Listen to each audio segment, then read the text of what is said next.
अस्सलाम वालेकुम friends, welcome back to top smarties drama serial Kafeel, जिसकी के आने वाली एपिसोड में हम देखेंगे कि ज़ेबा अपना नाम जामे के नाम के साथ से हमेशा हमेशा के लिए हटाना चाहती है। इसीलिए तो कोर्ट में केस भी कर दिया खुला का। और जामे के पास जैसे ही खुला का नोटिस जाता है वो तो घूम जाता है, क्योंकि उसे तो बैठे बिठाए सब कुछ मिल जाता था, सब कुछ घर में हो जाता था, उसे कुछ करना भी नहीं पड़ता था। बैठे बिठाए खाना, कपड़े, इस्त्री, हर चीज़ तो उसके पास मौजूद थी। और साथ ही साथ वो अपना गुस्सा भी इन लोगों पर उतार लेता था। अब एकदम खुला के बाद तो ज़ेबा उसकी ज़िंदगी से चली ही जाएगी। वैसे ज़ेबा तो अभी भी उसकी ज़िंदगी से चली ही गई।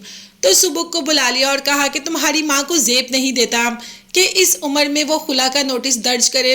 जिस पर सुबुक ने कहा कि हम हर वक्त अपनी माँ के साथ हैं, उनके हर फैसले में हम उनके साथ हैं। अगर उन्होंने ये फैसला किया है तो बहुत सोच समझ कर किया होगा और हम अपनी माँ का साथ देंगे। जबकि कहना चाहता है जामे कि अपनी माँ को रोको कि इस उम्र में तलाक का धब्बा लेने की ज़रूरत नहीं है, और खुला का केस भी क्यों दर्ज किया। मगर सुबुक ने बाप को ही मना कर दिया कि बाबा ऐसा कुछ भी नहीं होगा, जैसा माँ चाहती है अब तो वैसा ही होगा। अब तो ज़ेबा की बहन ने भी ज़ेबा को कॉल कर दी कि वो ज़ेबा से मिलना चाहती है। ज़ेबा जैसे ही घर पहुंचती है तो बहन कह देती है कि ज़ेबा आपने ये जो फैसला लिया है सोच समझ कर लिया है। तो ज़ेबा का कहना था कि हाँ, सारी ज़िंदगी बहुत गुजार ली मैंने उस इंसान के साथ, मैं अपने पे तो ज़्यादतियाँ बर्दाश्त कर सकती हूँ मगर अपनी औलाद पर नहीं। मेरी औलाद घुट घुट कर जी रही थी, उनकी तो सारी पर्सनालिटी ही ख़राब हो रही थी, और मैं नहीं चाहती कि मेरे बच्चों के साथ ये सब कुछ हो जो मेरे साथ हुआ। इसीलिए अब मैं उस इंसान के साथ बिल्कुल भी नहीं रहना चाहती। बहन भाई तो ज़ेबा के साथ हैं, वो जानते हैं कि ज़ेबा ने सारी ज़िंदगी जमशेद के साथ कोई सुकून से नहीं गुजारी, बल्कि उल्टा जमशेद का खर्चा और औलाद का खर्चा भी ज़ेबा पर ही पड़ा था। खैर, ज़ेबा अपने बच्चों के साथ बेहद खुश है और उसके घर से खुशी की किलकारियाँ सुनकर हमें भी बहुत मज़ा आ रहा है। फाइनली ज़ेबा ने अपनी ज़िंदगी में थोड़ा सुकून तो देखा। अब तो ज़ेबा के घर में वो फर्नीचर भी आ गया जो ज़ेबा के बाप ने स्पेशली ज़ेबा के लिए बनवाया था। जैसे ही उस्मान को पता चलता है कि ज़ेबा अलग घर में शिफ्ट हो गई तो बाप का बना हुआ सारा फर्नीचर जाकर ज़ेबा को थमा देता है कि ये तुम्हारी अमानत थी, मेरे पास था, बाबा ने तुम्हारे लिए बनवाया था। अब तो ज़ेबा के बच्चे भी इतना अच्छा फर्नीचर देखकर खुश हो जाते हैं। उनका घर भी सेट हो ही गया और आहिस्ता आहिस्ता हो ही जाना था।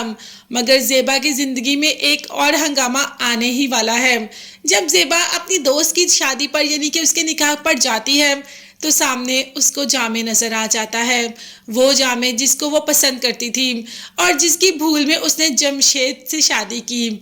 वो समझती थी कि क्या शायद वो वही जामे है जिसे वो मोहब्बत करती है, मगर ये तो बाद में पता चला कि वो शख्स तो कोई और ही निकला। अब माजी ऐसे सामने आकर खड़ा हो गया कि ज़ेबा को यकीन ही नहीं आ रहा। ज़ेबा इस माजी से खुद को कैसे बचा सकती है जो उसके सामने खड़ा है। साथ ही साथ ज़ेबा ने खुला का नोटिस भी दर्ज करवा दिया। अब दोनों जमशेद सामने खड़े हैं। क्या ज़ेबा के करैक्टर पर तो कोई बात नहीं आएगी दूसरे जामे के आने से। अब देखते हैं कि आहिस्ता आहिस्ता ज़ेबा के पुराने रिश्ते ज़ेबा के गिर्द दोबारा घूमने शुरू हो गए। एक और रिश्ता ज़ेबा के सामने आकर खड़ा हो जाता है। क्या ज़ेबा इन सब झंझटों से खुद को बचा पाएगी? ये देखने के लिए चैनल को लाजमी सब्सक्राइब कीजिएगा, बेल आइकॉन भी प्रेस करें ताकि हर वीडियो आप तक बआसानी पहुंच सके। अपना बहुत ज़्यादा ख्याल रखिएगा और नई अपडेट्स के बारे में जानने के लिए चैनल को लाजमी सब्सक्राइब कीजिएगा। नेक्स्ट वीडियोस तक के लिए अल्लाह हाफिज़, bye bye and take care.